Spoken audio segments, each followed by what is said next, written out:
Well, Mami, for too quickly, I just pick information. Say, the national executives of the New Patriotic Party,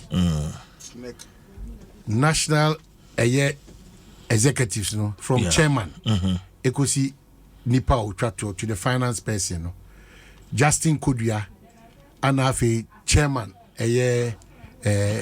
Stephen Ayensu in team. Any Mami National Women's Organizer. I just picked this information. Some of them. And no meeting or Mokoye, almost was Reman Penny say, as I said, Orakan of Furata. Oko. We had them picking. I no 99 and a half. Now, the money who say, almost the attack to say, Mampenny and Tusana Mona, only how be as a Mokotai a year, Marshall before a your channel. Our Mutusana Monse, Ken must go.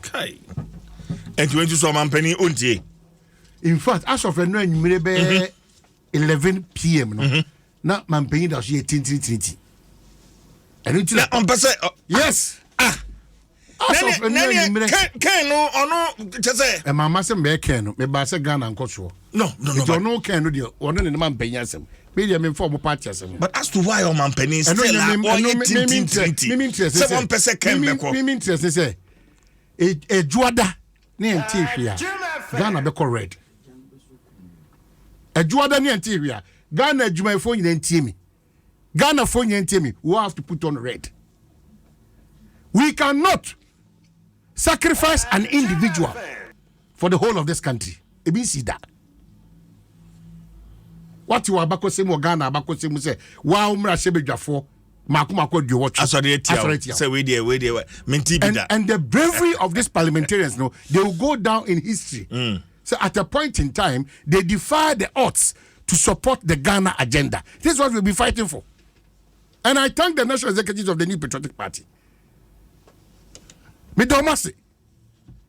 Some man paying up to a neck by close of day. Juada, Ghana goes red.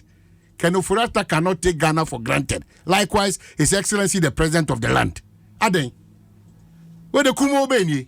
But when you say no, Mampani no or pa MPs ni chow. Nature pa. But Yatra Hoshiano. Dabi Senkabeya and Komum Yabutre. Any IMF Ma Ken envy silly IMF deal. Now I don't know silly deal. Even the IMF delegation, they have an issue with Ken. Mama Mianki Nsem. Ubufu. Nebufu and no many OB and finance ministry. Wouldn't documents equal. Tina mi bu beno. Funtum funemfu. Denchem funemfu. Omu nyina fu ye baako. Is omu didi no mo pre. Why the same party? Why? Let's think Ghana. And your dynasty. And now you didn't want to look out because and yet enua any ahinie amemuo an yebu. Adey. Na bibia anye kumo sa adey. Avenya me hu ni pedua ma jojo kakra ma me fa hu bronya hu biscuit kakra. Ni banta hu sa. Na adwuma ketua. Mad or more power, Mr. Makuma calls you. I'm sure I did his absence. Governor also omelette is a Samson. The la da dame. The la da dame. Me the best. That's a crap of baby. With my panty, I see the way.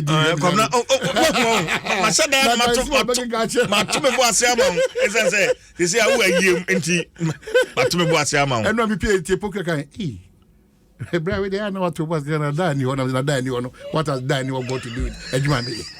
So we there. I want to cross what you pass. What has that got to do with me? So the mission. I know no one should even know. Over penny or tobo. Who are you? It who are you? By the time I back where you can see 19. You are not careful. Another dollar and I'm 33 cities. I don't know. Now see you want to be a man. You're not friends with mama.